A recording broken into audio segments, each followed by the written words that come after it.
Bonjour à tous, j'espère que vous allez excellemment bien. Aujourd'hui, on se retrouve pour parler Vendée Globe, fin de cette deuxième semaine de compétition. On attaque donc la troisième dans les mers du Sud, troisième semaine qui sera une semaine qui nous amènera à Bonne-Espérance, normalement, et surtout qui nous amènera dans les mers du Sud et dans les 40e rugissants. Et là, ça sera plus du tout le même univers.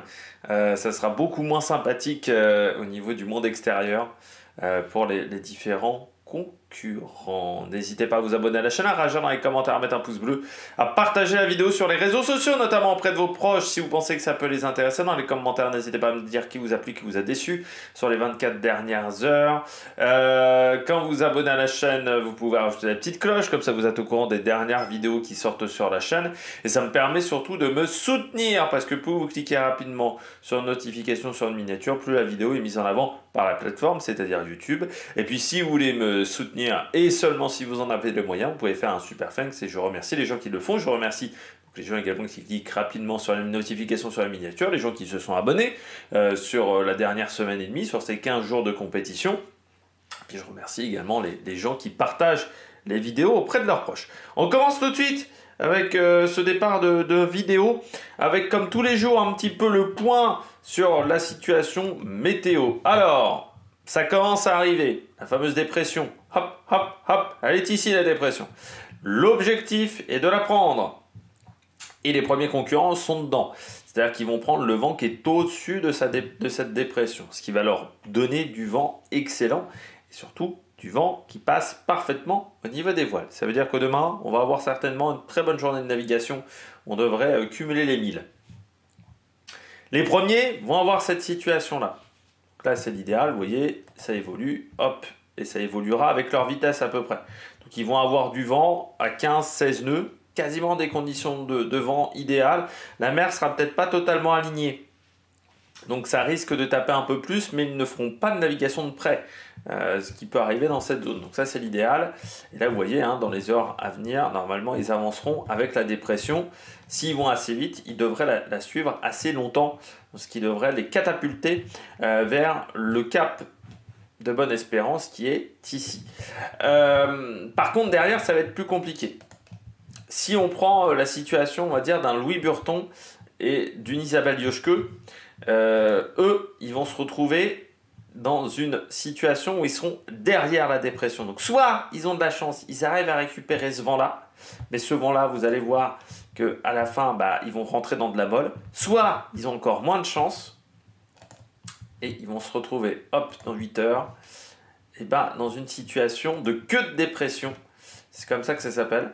Donc grosso modo, la dépression, elle est là, elle avance derrière une zone de molle et ils vont tomber dans la zone de molle. Et les petits camarades, eux, vont s'échapper vers le sud pendant que eux seront en train plutôt de se faire attraper par l'arrière. Parce que ce qui est sûr, désormais, c'est que les bateaux à dérive n'arriveront pas à choper cette dépression. Ils choperont la dépression suivante. Mais ça veut dire l'écart va encore augmenter avec les bateaux de tête, donc ça risque de commencer à être compliqué pour les bateaux à dérive qui ont déjà 500 000, 700 000 de retard. Vous voyez le retard qui augmente d'heure en heure, ça pourrait dépasser les 1000, voire 1200 000 dans 2-3 jours. Donc vraiment une situation qui vous met dans un schéma météo qui est totalement différent. Et surtout avec une difficulté à remonter parce que 1200 000, c'est 2 jours et demi de retard. Voilà, faut compter comme ça. Certes, en kilomètres, c'est pas beaucoup. C'est pas énorme, on va dire, pour un terrien, mais c'est 2 jours et demi de navigation. 2 jours et demi de navigation, ça commence à être compliqué pour revenir sur les hommes de tête. Et puis surtout, pour un Jean Le Cam, alors déjà, il faut réussir à aller plus vite que... faut récupérer ces 2 jours et demi de navigation sur l'homme de tête, mais il faut qu'en même temps, les concurrents qui sont derrière l'homme de tête, Johan Richomme, Sam Goodchild, Jérémy Bayou, n'aille pas plus vite que le Charlie d'Alain et soit bloqué comme le Charlie d'Alain et n'arrive pas à trouver une solution. Ça commence à devenir compliqué. Et donc là, on commence à être dans une situation où les bateaux à dérive vont vraiment se retrouver dans un deuxième peloton. Et après, le top 15, c'est faisable. Le top 10, il faudra quand même qu'il y ait quelques abandons dans le petit groupement de tête désormais. Donc voilà la situation météo, vous voyez donc cette dépression qui avance tranquillement dans les mers du Sud. Donc ça va vraiment les catapulter idéalement dans les mers du Sud. Donc ils devraient reprendre un petit peu de retard par rapport à Armel-le-Cléache, surtout que la trajectoire sera, je pense, un peu plus haute qu'Armel-le-Cléache. On sera sur la même trajectoire. Attendez, il faut que j'enlève la météo. Hop. Ouais, on sera plus haut qu'Armel-le-Cléache. Hein. Donc plus proche de la route idéale aussi, ça veut dire. Donc ça, c'est mieux. Pour le moment, vous voyez, il y a quand même une distance par rapport au temps d'Armel-le-Cléache. Distance en 1000, hein, vous avez quasiment voilà, 750 000. Vous voyez la distance, c'est la petite barre rouge. Voilà, à peu près. Bon, on enlève ça, on repasse sur la météo. Hop. La situation au niveau du courant, donc comme je vous le disais, plutôt bonne, la situation au niveau des vagues, avec une houle qui ne sera pas horrible. Donc ça va plutôt être pas mal. Alors, ça ne m'affiche pas du tout les vagues. Par rapport à d'habitude. Ça m'affiche pas vraiment là. Ah voilà, ça m'affiche, voilà, c'est ça que je voulais avoir. Donc vous voyez des courants qui ne seront pas toujours dans le sens du bateau. Donc ça va être un peu désagréable. Ça va taper un petit peu. 2 mètres de houle, donc c'est pas catastrophique. Voilà, normalement sur la trajectoire, ils seront à 2 mètres, 2 mètres 10 de houle. Donc c'est plutôt calme de ce côté-là, mais avec une mer qui sera peut-être pas toujours dans leur trajectoire, dans leur direction. Donc ça peut être un petit peu contraignant. Ça peut taper un petit peu. Voilà, donc il faudra faire attention à ça. Et puis température dans l'air. On est encore dans des températures élevées, mais vous voyez, c'est déjà plus respirable. Hier, il y avait 28 degrés. Là, on est à 24 degrés. Voilà, et puis on va continuer à redescendre dans les températures. Et je pense que demain, les conditions seront un petit peu plus agréables. Quoique, hein, vous voyez, il y a une masse d'air chaud là, qui descend un petit peu vers le sud. Mais on aura 22-23 degrés. Donc avec les cockpits, on reste sur des températures, on ne devrait pas atteindre 30 degrés dans les cockpits. Donc ça va être un peu plus agréable parce que c'est vrai que ça perturbe le sommeil des concurrents. Il faut bien le dire, sommeil des concurrents qui est déjà pas simple. Parce que c'est vrai que dormir dans ces bateaux-là, c'est vraiment pas évident du tout. Vous avez la chaleur. Ce qu'il faut imaginer avec le sommeil dans ces bateaux d'IMOCA, c'est que c'est comme si vous étiez dans une Tesla qui roulait toute seule à 60-70 km/h, mais pas de manière régulière. C'est-à-dire que des fois elle est à 40, et puis 10 secondes après, elle est à 75 km/h. Sur les pavés de Paris-Roubaix. En termes de confort, c'est ça. Et sans clim. Donc c'est... Voilà. Et en faisant confiance à quelqu'un d'autre qui conduit à votre place. C'est un ordinateur qui conduit. Donc il faut faire confiance à un ordinateur qui conduit à votre place. Et en étant dans un lieu coupé du monde. Vous voyez que ça engendre un petit peu de stress. Vous rajoutez à tout ça le stress de la course. Le fait de vous dire que quand je dors, je suis moins performant que quand je barre ou quand je peux faire de la navigation. Donc vous voyez toute la difficulté à faire du sommeil sur ces bateaux-là. Donc c'est pour ça que je rappelle, comme c'est de la navigation en solitaire, on ne va pas faire des nuits de 4h30, 5h d'affilée. C'est 30 minutes, 20-30 minutes. Normalement les réveils ils les mettent au bout de 20 minutes, 30 minutes. Parfois on refait une deuxième sieste de 1 heure, mais c'est pas plus d'1 heure. Vraiment, si vous êtes cramé, c'est 1h30. Pourquoi en plus on ne fait pas des siestes très longues? Plus c'est long, plus c'est dur de vous réveiller. Donc ça devient compliqué, surtout s'il faut régler une situation dangereuse. Donc le sommeil sur ces bateaux-là est très compliqué, avec un confort qui est inexistant. Ça tape quand même fort, même dans les bannettes. Donc c'est pour ça que c'est difficile de dormir. Voilà, sur ces bateaux. Donc, normalement, une bonne nuit pour un navigateur, c'est 4-6 heures. Par tranche de 24 heures, encore une fois, c'est 4-6 heures de repos, on va dire de sieste. Et en sachant que sur certains bateaux, c'est très compliqué de dormir de jour. Là, parce que vous avez la lumière du jour qui vous perturbe. Voilà, il faut bien en prendre en compte tout ça. Pas évident de dormir, c'est vraiment le défi de ces différents concurrents.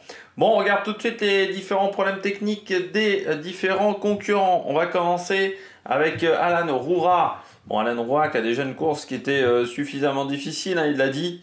Il n'a jamais mis autant de temps pour descendre, hop là, dans l'équateur. Donc il a atteint l'équateur. Mais du bricolage pour Alan Roura, problème de fuite du système hydraulique au niveau du réglage des foils. Voilà, il y a une sorte de... Enfin, lui, il a un système hydraulique qui permet de régler l'incidence du foil. C'est très important de régler l'incidence du foil parce que c'est ce qui permet de stabiliser le bateau en vol. Le bateau a besoin, pour être le plus performant possible, d'être stabilisé en vol. Et le problème d'Alan Roura, c'est qu'il avait une fuite sur ce système-là. Donc, le problème, c'est que la fuite ne se déclenchait pas tant qu'il ne changeait pas l'angle d'incidence du foil, parce que vous avez le droit à 5-6 degrés, je crois, d'angle d'incidence de bascule du foil pour essayer de stabiliser au maximum le vol et essayer d'entretenir au maximum ce vol également. Donc, il ne pouvait pas régler son foil depuis quelques jours, donc il a réparé. Ça a pris beaucoup de temps parce qu'il a fallu qu'il filtre l'huile donc voilà, qui était sale pour la remettre à l'intérieur de ce système hydraulique, hein. C'est ce qu'avait pas pu faire Fabrice Amédéo. Lui, il a réussi à le faire, mais forcément c'est du temps de perdu.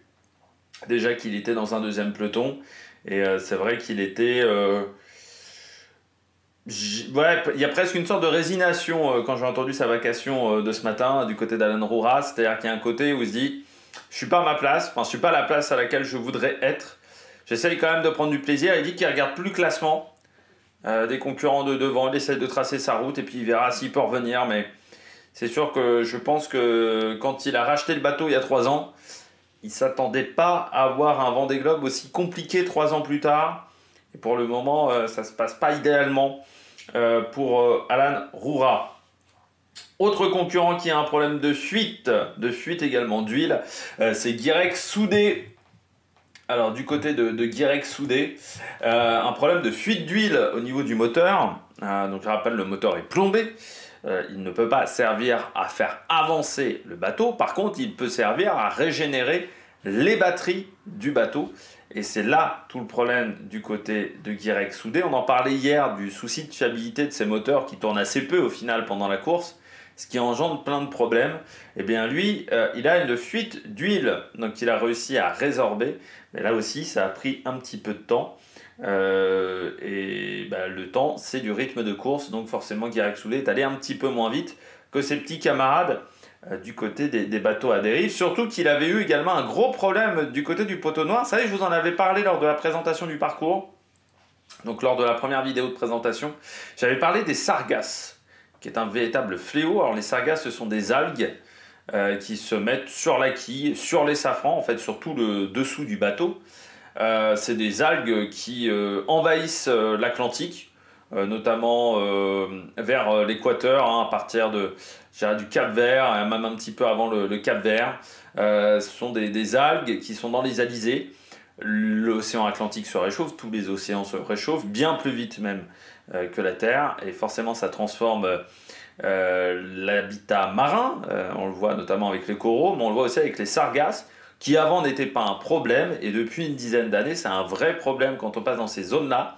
Et il faut être en capacité de les retirer de son bateau. Et c'est vrai que Guirec Soudé s'est retrouvé dans un champ de sargasses avec impossibilité quasiment de manœuvrer son bateau. Il était obligé de le barrer à la main parce que le pilote automatique n'arrivait plus à être utile, n'arrivait plus à fonctionner. Et donc ça s'était pris dans les safrans. Donc le bateau était très difficilement manœuvrable. Et également dans la quille, il faut ensuite les retirer. Parce que ça ralentit la progression du bateau, hein, ça fait un frein hydrodynamique, donc c'est un vrai problème, et donc ça a fait perdre également beaucoup de temps à Guirec Soudé. Il y a 2-3 jours, j'ai réussi vraiment à trouver l'information presque par hasard, parce que c'était ni indiqué par le site du Vendée Globe, et ni indiqué directement sur le site de Ouest France, donc c'était vraiment caché cette info-là du côté de Guirec Soudé. Donc c'était il y a 2-3 jours hein, qu'il a eu ce problème. de Sargasses. Et puis on termine avec Jérémy Bayou, toujours problème de genou du côté de Jérémy Bayou, genou qui a gonflé suite à un choc. Il est suivi par le médecin de la course pour essayer que ce problème soit rectifié le plus vite possible. J'ai envie de dire que pour le moment, il n'attaque pas Jérémy Bayou. Le bateau va quand même vite. Alors, on y reviendra un petit peu après. On peut même y revenir tout de suite, parce que c'est vrai que je ne vous ai pas montré où est Jérémy Bayou. Ça se passe plutôt pas trop mal du côté de Jérémy Bayou, toujours dans ce premier peloton. Donc je dirais que ce problème de genou l'handicape un peu, parce qu'il a perdu quelques milles, mais un petit peu comme tout le monde par rapport à Charlie Dalin. Par contre, dans ce peloton de tête, il est toujours au contact, par exemple, d'un Sébastien Simon. Il revient même sur un Sébastien Simon, donc c'est plutôt pas mal du côté de Jérémy Bayou. Et puis je termine avec Romain Attanasio, 16e Romain Attanasio, qui se plaint toujours du bruit à l'intérieur du bateau. Il a un foiler, et c'est vrai que ça fait un peu caisse de résonance dans les coques des bateaux en carbone, donc le son est vraiment incroyable. C'est ce qui avait été le vrai problème sur même le premier Vendée Globe avec les foilers 2015-2016, enfin 2016-2017 pardon, quand on a mis en place ces bateaux à foil, on ne pensait pas que sur un monocoque ça créait autant de bruit. Et surtout, le bruit a beaucoup de mal à se dissiper. C'est des bruits assez aigus. Alors, c'est des bruits entre 80 et 100 décibels. Donc, en permanence, ça peut créer des dommages au niveau de l'oreille. C'est pour ça que beaucoup de concurrents ont des casques. Je ne sais pas si c'est le cas du côté de Romain Attanasio, mais il se plaint depuis plusieurs jours du bruit. C'est vrai que ça monte à la tête et ça énerve un petit peu. Voilà, du côté du skipper français de Fortinet Best Western, mais qui fait pour le moment une course très intéressante avec un bateau qui n'est pas tout jeune. Bon, on revient à la course et on regarde Charlie Dalin qui a augmenté son avance sur les 24 dernières heures. Si on repart en arrière, comme vous aimez bien désormais, on utilise la petite frise. Hop, hier, il avait 30 000 d'avance. Et puis, cette avance a augmenté au fur et à mesure de la journée. Vous voyez, à 15 heures, c'était 35 000. À 19 heures, c'était 39 000 sur Thomas Ruyant. Et ça n'a pas cessé d'augmenter au fur et à mesure des heures. 51 000 à 23 heures. Donc, il y a vraiment une grande différence entre 19 heures et 23 heures. Vous voyez que l'écart augmente. Parce que surtout, ses concurrents derrière se remettent sur sa trajectoire. Depuis, ça s'est un petit peu restabilisé. Mais quand même, désormais, il y a 36 000. On a eu un pic à quasiment 60 000 d'avance. Donc vous voyez, c'est très compliqué de suivre Charlie Dalin. Il faut cravacher derrière Charlie Dalin, qui était très efficace dans ces situations de vent moyen, pas toujours bien en place par rapport au bateau. Donc pas forcément du vent portant, du vent un peu de côté, sur des angles de voile un petit peu fermés. Ça se passait bien pour Charlie Dalin avec ce bateau polyvalent. On va voir si ça va continuer dans les heures à venir avec des situations où on a un peu plus de vent au portant, avec un vent peut-être également un petit peu plus fort, un petit peu plus stable. Ça va permettre peut-être à Thomas Ruyant, Johan Richomme, Sam Gutschei de revenir.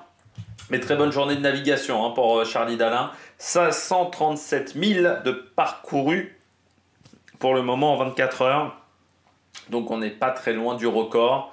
En fait, on est au niveau du record au départ de cette course qui était détenue par Thomas Ruyant, qui désormais a été battu à 2 reprises par Nicolas Lundven et Johan Richomme. Mais ça suit bien pour le moment. Deuxième, Thomas Ruyant.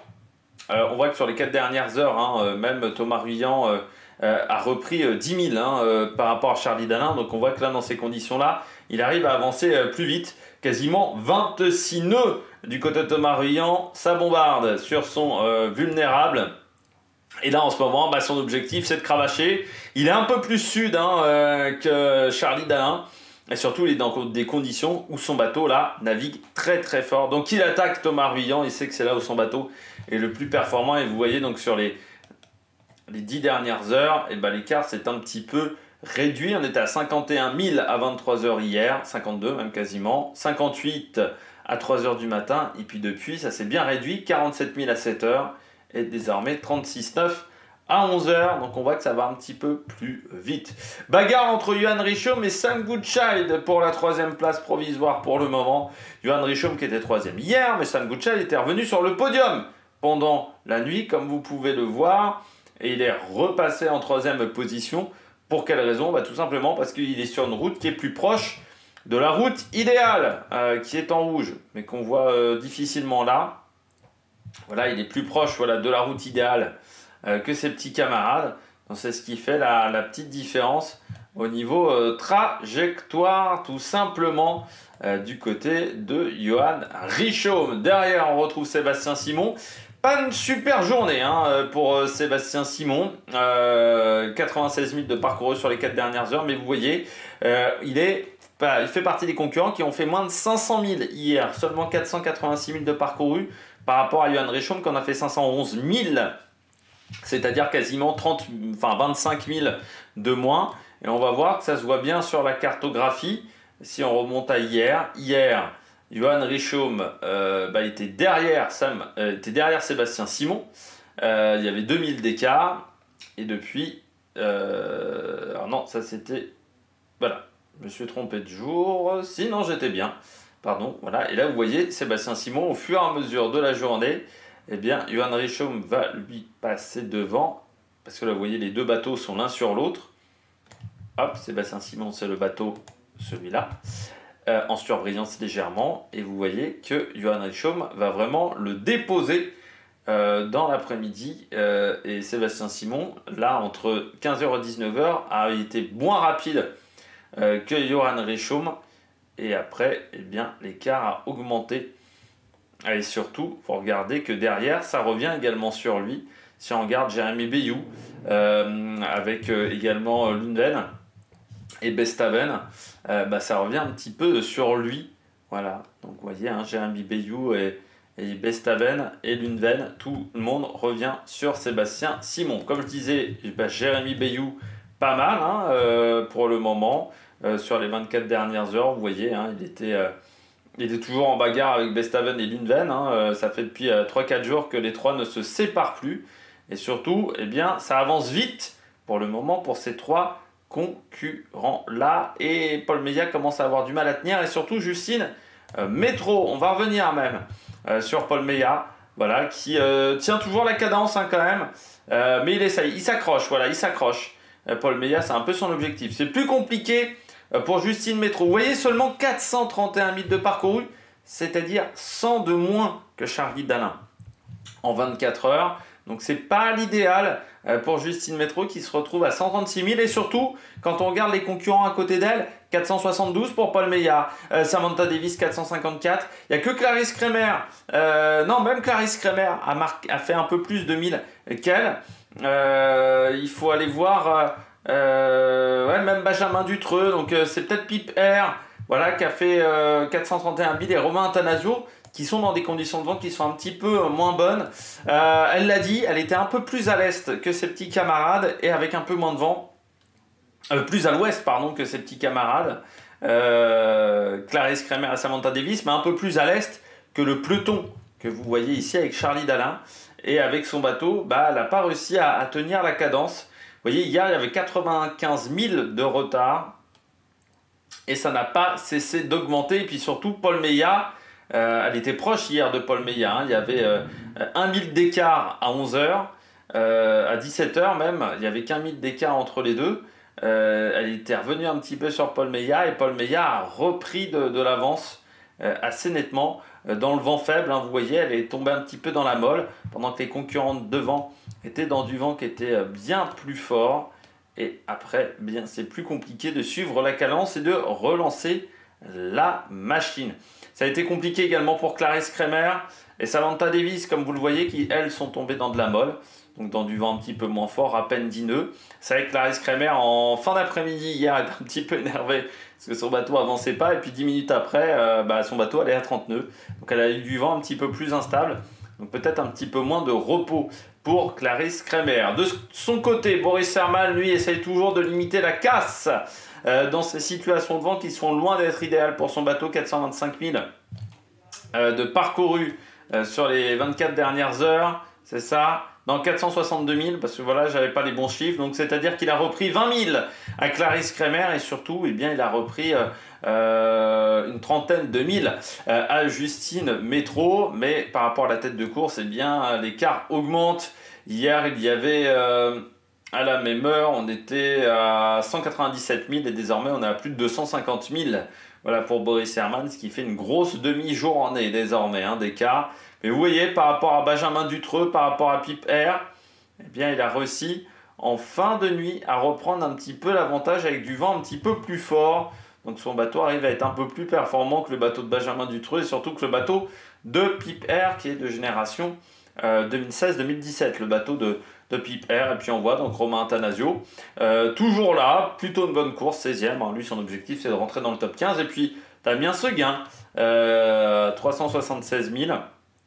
Qui navigue pas mal, il a repris un petit peu sur Attanasio, sur Pipe Air aussi, donc il s'accroche. Derrière, Louis Burton, et toujours dans du vent un petit peu plus faible. Alors, il n'a pas de chance, Louis Burton, depuis son problème où il a dû restratifier son bateau, ça lui a fait perdre un petit peu de temps. Et en fait, il est dans des conditions de vent qui sont beaucoup plus difficiles, beaucoup plus techniques que ses petits camarades. Vous voyez, ça fait depuis 24 heures qu'il n'a pas un vent très fort. Les autres avaient du vent, voilà, vous voyez, de 15 nœuds. Quand lui, il a du vent maximum à 12-13 nœuds, pas bien placé en plus au niveau des voiles. Et donc, il a l'écart qui grandit, parce que les concurrents de devant ont un petit peu de meilleures conditions. Là, vous voyez, il avait 10 nœuds de vent, quand les autres en avaient plutôt 14-15. Et encore une fois, c'est pas l'idéal, mais si vous voyez, par rapport à Isabelle Yoshke, il va vite. Parce que voilà, lui, il va à 412 000. Isabelle Yoshke en a fait que 375. Et même là, sur les 4 dernières heures, c'est Isabelle Yoshke qui arrive un petit peu sur lui. Il a fait que 61 000 de parcouru, 15 nœuds de moyenne. Et vous voyez si on regarde un Romain Attanasio, lui, il a fait 21 nœuds de moyenne. Donc ça fait des gros écarts, 25 000 de perdus là, sur les 4 dernières heures par rapport au groupe de devant. Donc lui, il s'accroche, il cravache pour tenter de récupérer cette dépression. Mais ça ne va pas être simple. On regarde la bagarre des bateaux dériveurs. Belle bagarre du côté des dériveurs, ER, l'inverse des foilers. Eh bien, vous voyez que Jean Le Cam a rattrapé son retard. On a quasiment 3 bateaux à la même latitude et presque 4. Vous voyez que si on regarde bien, Louis Duc, je vais enlever le vent. Si vous voyez bien, Louis Duc est pas très loin de cette ligne. Pour le moment, c'est Violette d'Orange qui est pas mal. Jean Le Cam est toujours devant Violette d'Orange et Éric Bédion par son positionnement géographique. Mais on va voir que la situation va être peut-être un petit peu plus compliquée désormais. Parce que derrière, ça avance fort pour les concurrents. Et là, il y a un gros rythme en ce moment pour les bateaux à foil. Et donc, ça veut dire que les bateaux à dérive commencent à prendre un petit peu une tôle parce que le bateau à dérive qui a été le plus rapide sur les 24 dernières heures, c'est Louis Duc, 13 nœuds de moyenne. Quand de l'autre côté, on est quasiment à 23, il y a quasiment 10 nœuds d'écart. Donc c'est vrai que là, ça s'envole à l'avant de la course. Par contre, ça nous intéresse parce que entre les bateaux à dérive, là, il y a une très très belle bagarre entre Jean Le Cam, Éric Bédion, qui sont quasiment côte à côte. Violette d'Orange sur l'ancien bateau, Louis Duc qui va très vite aussi, avec beaucoup moins de moyens que Éric Bédion et Jean Le Cam. Et puis un bateau plus âgé aussi, c'est hyper performant. Là, ça nous donne une belle bagarre. Vous voyez que Tanguy Le Turquet est pas très loin non plus. Belle journée de Tanguy Le Turquet. Pas très loin de Louis Duc, seulement 5000. C'est-à-dire qu'il a été plus rapide que Bédion, plus rapide que Violette d'Orange aussi, et plus rapide que Jean Le Cam. Tanguy Le Turquet, alors de pas grand-chose. Mais c'est très intéressant en sachant que Tanguy le Turquet, encore une fois, n'a pas des voiles idéales pour ce type de conditions. Quand il va être dans le portant, Tanguy le Turquet dans les mers du Sud, il va falloir vraiment s'en méfier. Et puis vous voyez que Benjamin Ferret, lui, est un petit peu plus en retrait pour le moment. Benjamin Ferret, avec pourtant l'ancien massif. Du côté de Benjamin Ferret, il avait plutôt dominé les dernières courses dans la catégorie IMOCA, dans cette fameuse catégorie des dériveurs, donc ces bateaux à dérive droite, qui sont différents des bateaux à foil, mais bien entendu qui ont une quille, dans un cas comme dans l'autre, vu que ce sont des IMOCA, qu'un IMOCA a forcément une quille. Et donc du côté de Benjamin Ferré, eh bien c'est pas mal, vraiment. Enfin c'est un peu plus lent que ce qu'on pouvait penser. Il a un petit temps de retard par rapport à ses petits camarades. Donc dans cette bagarre-là, des bateaux à dérive, mais vraiment très gros match entre Violette d'Orange, Éric Bellion, Jean-Luc Ham et Louis Duc. Et je m'attendais pas à ce que Violette d'Orange fasse ce niveau-là. Après une quinzaine de jours de course, je pensais qu'elle serait un petit peu plus en retrait. Je pensais plutôt que ça serait Benjamin Ferré. Voilà, qu'elle serait plutôt dans la position de Benjamin Ferré. Et je trouve ça très bien. Et puis Lazare, qui est pourtant l'un des plus petits budgets de ce Vendée Globe, eh bien s'en sort extrêmement bien. Du côté des derniers concurrents, Jin Kyun Chu, pas trop de nouvelles de sa cheville. Si certains en ont, n'hésitez pas à le marquer dans les commentaires. Et Giancarlo Pedote, Alan Roura. Alan Roura continue dans sa route plus à l'est que Giancarlo Pedote, et j'ai l'impression que ça fonctionne mieux, que Giancarlo Pedote a perdu beaucoup de temps dans l'affaire, a changé de voie, a changé de direction, et qu'Alan Roura là va peut-être gagner un petit peu de place dans les derniers dériveurs, dans les derniers foilers pardon, qui sont au milieu de ces bateaux à dérive. Et donc Jinku Chu pour le moment avant-dernier, qui rattrape pas du tout Oliver Air pour le moment, mais qui est pas très loin de Dennis Van Venberg. Il y a 100 000 d'écart entre les deux, 150 000 d'écart. Et puis Salbosch Verres, bah, je sais pas ce qu'il a essayé de faire autour des du Cap Vert, pardon, pas des Canaries, mais il a bien galéré. Parce que normalement, soit on passe à l'ouest, soit on passe à l'est. Lui, il est passé au centre. Donc il a tout contourné, il a cru que c'était une rocade. Il nous a fait une petite trajectoire périph, Salbosch Verres. Pas très efficace hein, quand on voit 175 000 seulement de parcouru en 24 heures. Donc déjà qu'il n'a pas beaucoup de temps devant, si en plus il y a des erreurs stratégiques, ça va pas être l'idéal pour lui. Les statistiques de ces 24 dernières heures du côté des différents concurrents de ce Vendée Globe, si on regarde par là, eh bien c'est simple, du côté de qui a parcouru. Oui, je viens de voir que j'avais pas caché mes autres onglets, je cacherai mes autres onglets, je ferai un petit floutage. Charlie Dalin, pour le moment, comme vous le voyez, est en tête avec 536 000 de parcouru devant Thomas Ruyant, Sam Gouchag. On retrouve ensuite Johan Richaume, Sébastien Simon, Nicolas Luneven, Jérémy Bayou et Yannick Bestaven, voilà, dans ce top 10. Et vous voyez que là, les écarts sont un petit peu plus importants qu'hier entre le premier et le 10e sur le nombre de milles parcourus. Mais ça reste, voilà, ça reste on va dire, raisonnable dans le top 5. Parce que vous voyez qu'un Sébastien Simon a un petit peu derrière, mais entre les 4 premiers, ça reste quand même proche.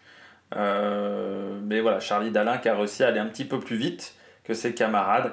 Et puis, pour le moment, 681 000 de retard. On a repris un petit peu de temps sur le record d'Armel Lecléache, mais ça reste un petit peu loin. Et puis, Salbosch Verres, lui, a repris encore du retard, hein, assez largement par rapport à Charlie Dalin, parce que cette traversée du Cap Vert a été un petit peu compliquée à gérer. Bon, j'espère que vous avez aimé cette vidéo. Si vous avez aimé cette vidéo, n'hésitez pas à vous abonner à la chaîne, à réagir dans les commentaires, à mettre un pouce bleu. Et puis nous, on se retrouve pour de nouvelles aventures sur Amérique Production. Ciao, ciao!